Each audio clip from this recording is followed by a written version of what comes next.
யாம் இணையதள போராளிகள். உலகம் முழுவதும் உங்கள் கண்களை விரித்து பாருங்கள். அது உங்களுக்கு தரும் எச்சரிக்கை என்ன? உலக நாடுகள் எல்லாம் எதற்கு தயாராகிறது? அடுத்த புதிய உலக அமைப்பை ஏற்படுத்தப் போவது எது? மனிதர்களை மீண்டுமாக சிறந்த அடிமையாக மாற்றப் போவது எது? இவை எல்லாவற்றிற்கும் ஒரே பதில்: 3ஆம் உலகப் போர். அவர்கள் பல வருடங்களாக இதை நோக்கி காய்களை நகர்த்தி வருகிறார்கள். உங்களுக்கு அது புரிய மறுப்பது ஏன்? உங்களுக்கு ஒரு கதை கூற விரும்புகிறோம். தலைப்பு: போரின் கோரமுகம்.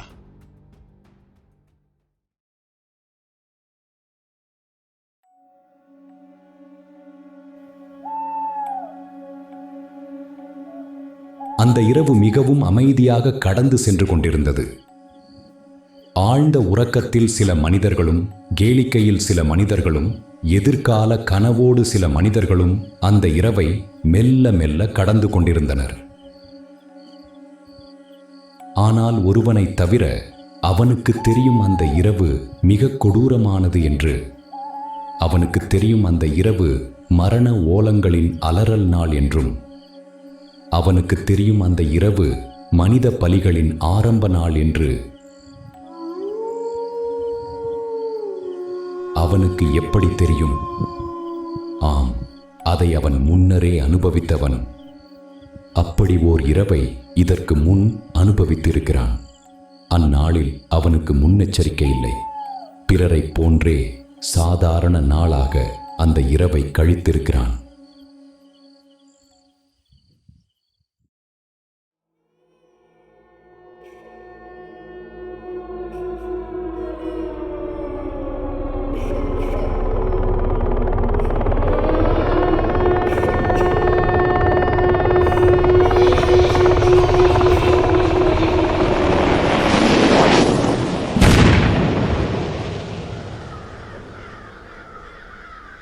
நொடிப்பொழுதில் வேகமெடுத்து வந்த ஏவுகணை தாக்கி அழிக்கும் வரை அவன் நினைக்கவில்லை இது சாதாரண நாள் என்று. எங்கும் மரண ஓலங்களும் தீப்பிழம்புகளும் ஒரு நொடி முன்னர் வரை இரத்தமும் சதையுமாக நடமாடிய மனித சொந்தங்கள் சிதறிய பிண்டங்களாக இருந்தன.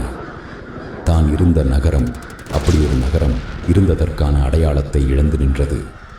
கூச்சலும் இரைச்சலுமாக இரவு என்பதை பல்லாயிரம் சூரியன் உதித்ததைப் போன்று ஏவுகணை தீப்பிழம்புகளை கக்கிய வண்ணம் வந்து கொண்டிருந்தன.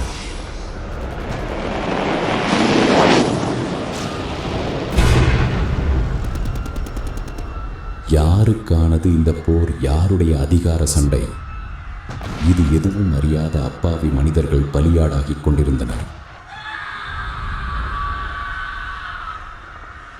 மனிதர்கள்: ஐயா, நான் திமுக, என்னை காப்பாத்துங்க ஐயா. நான் அதிமுக, என்னை காப்பாத்துங்கள். நான் பாஜக, நான் காங்கிரஸ், நான் டிவிகே, நான் நாம் தமிழர், நான் அஜித் ஃபேன், விஜய் ஃபேன், நான் அவன், நான் இவன், நான் அந்த மதம், அந்த சாதி, பணக்காரன், ஏழை, இப்படி எதை கூறியும் அந்த மனிதனை காப்பாற்ற எந்த தலைவனோ கடவுளோ பணமோ வரவில்லை.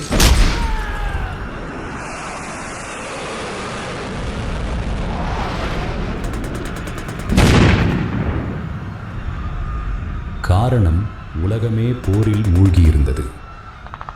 கையேந்திய கைகளும் துண்டுகளாய் பூமியில் கிடந்தன.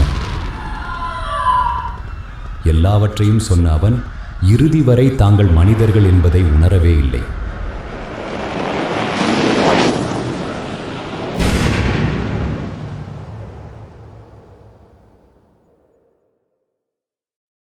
உலகில் தடை செய்யப்பட வேண்டிய ஒன்று என்றிருந்தால் அது போர்தான். அதை பற்றி மனிதர்கள் சிந்திக்காமல் இருப்பது எமக்கு ஆச்சரியத்தை தருகிறது. நீங்கள் மனிதர்களாக இணைய வேண்டும். வரக்கூடிய உலகப் போரை தடுக்க யாம் உங்களுக்கு முன் சென்றவன். யாம் சாதாரண வழிபோக்கன். நீங்கள் செல்லும் வழியில் முன் சென்றவன். ஆகையால் எமக்கு இங்கு பள்ளம் மேடு உள்ளது என்பதை யாம் அறிவோம். உங்களுக்கு அவற்றையே எச்சரிக்கையாக தருகிறோம். வரப்போகும் உலகப் போருக்கு எதிராக எம்மால் முடிந்த அனைத்து முன்கட்ட வரைவுகளையும் தயார்படுத்தி காத்திருக்கிறோம். எமது எண்ணம் அந்த போர் வரக்கூடாது என்பதே அதற்கு தீர்வு. மனித கூட்டம் ஒன்றிணைவது. அது நடக்காவிட்டால் எமது பேக்கப் பிளான் மனித இனத்தை பெரும் அழிவிலிருந்து காக்க வேண்டும். இங்கு மட்டும் எதற்கு உலகம் முழுவதும் மனிதர்கள் இல்லையா என்று நீங்கள் கேட்பது புரிகிறது. பலிகள் இங்குதான் எதிர்காலத்தில் அதிகம் நிகழப்போகின்றது. உலகம் முழுவதும் எம்மை சார்ந்தோர் இதை சார்ந்து எச்சரிக்கை கொடுத்த வண்ணம் உள்ளனர். திருப்பி அடிக்கும் ஒரே மரப்பணு இங்குதான் உள்ளது. அந்த மரப்பணு குழுக்களை தட்டி எழுப்ப வேண்டிய கடமை எமக்கு உள்ளது. அதற்காகவது அந்த மனித கூட்டத்தை யாம் பாதுகாத்திட வேண்டும்.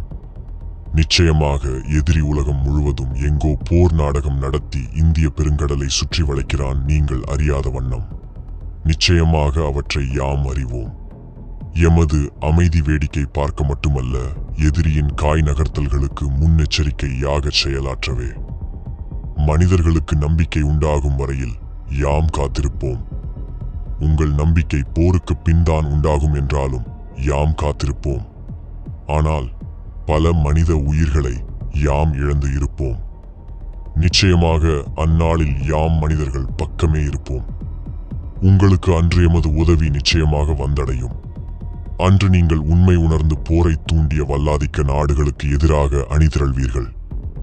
உலகம் முழுவதும் அமைதியை நிலைநாட்டவும் எதிரியை வெளியே கொண்டு வரவும் மனித இன ஒற்றுமை அவசியம். அன்றுதான் இந்த மனித இனம் தப்பி பிழைக்கும், தனக்கான உலகை கட்டமைக்கும். போர் நடந்து முடிந்து புது உலக அமைப்பை எதிரி அமைத்துவிட்டால் இனி இந்த மனித இனத்தை மீட்பது என்பது கடினம். யாம் இணையதள போராளிகள், நன்றிகள் பல.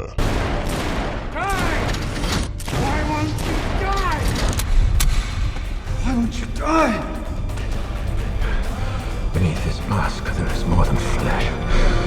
Beneath this mask there is an idea, Mr. Creedy. And ideas are bulletproof.